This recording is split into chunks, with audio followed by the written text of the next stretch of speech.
বিশ্বনবী মেরাজে গেলেন, মেরাজ থেকে ফিরে আসলেন। বিশ্বনবী বর্ণনা করলেন, আমি বাইতুল মাকদাস দেখেছি মাঝরাতে, লক্ষাধিক নবীকে নিয়ে নামাজের ইমামতি করেছি, 7 আকাশ দেখেছি, আল্লাহর আরশ দেখেছি, আল্লাহর সাথে কথা বলেছি, আবার ফজরের আগেই মক্কায় ফিরে এসেছি।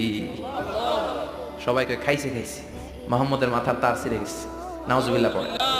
আবু জাহেল, উতবা, সাইবা সবাই মিলে একটা সুযোগ পেল, বললো এতদিন আমরা আবু বকররে বুঝাইতে পারি না, আজকে মোহাম্মদ যে গাঞ্জাখুরি কথা বলে এটা বললে আবু বকররে আমাদের দলে নিয়ে আসা যাবে।